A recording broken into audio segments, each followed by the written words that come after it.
তিনটা মৃত্যুদণ্ড, তিনটা যাবজ্জীবন, আরো অনেক দণ্ড ছিল। সেই দণ্ড থেকে আল্লাহ পাক আমাকে মুক্ত করে নিয়ে আসছে। হাসিনা তাও তৃপ্তি মেটেনি, আরো 4টা মামলা আছে আমার সিলেটে, সেটা চলমান। সেখানে আরো 4টা মৃত্যুদণ্ড দিতে পারতো, কারণ হাসিনার কোনো কথাই আমি রাখি নাই। সে যেটা আবদার করছে একটু দিই নাই। যাই হোক, পাশাপাশি আমি আপনাদের কাছে শুকরানা আদায় করি, কারণ আপনাদের দোয়ার বরকতে আপনারা আমার জন্য রোজা রেখেছেন, নামাজ পড়েছেন, কোরআন তেলাওয়াত করেছেন, খতম করেছেন, সিন্ডি বাঁধছেন। আপনাদের দোয়ার কারণে আল্লাহ রাব্বুল আলামিন আপনাদের সামনে আমি আসছি।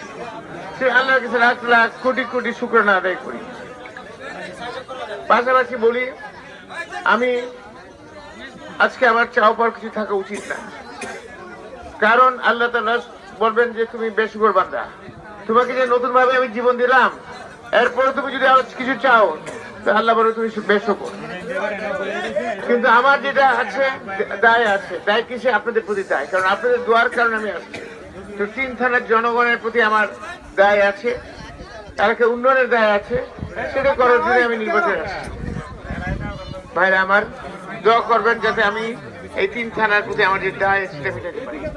আমি আল্লাহর গোলাম বান্দা, গোলামের অদম গোলাম। এই গোলাম বান্দার হায়াত, মৃত্যু, দৌলত, শহর সকল হচ্ছে আল্লাহর মালিক, আমি কিছু না। আমাদের সকলের জন্ম মানে মৃত্যু, মৃত্যু হইতে হবে আমাদেরকে।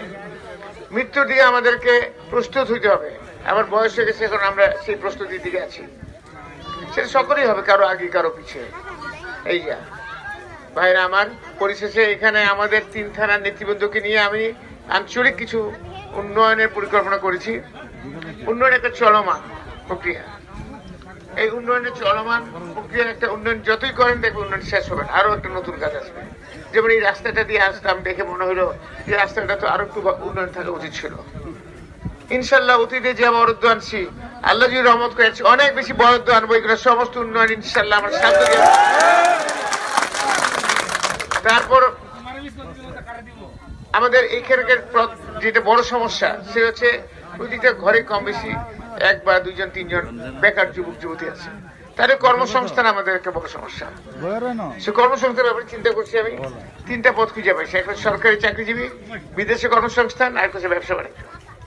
সরকারি চাকরিজীবী খুব কঠিন হয়ে গেছে ভাই। এখন আপনার একটা জেলায় যে কোটা আছে, সেটা আবার 5 জন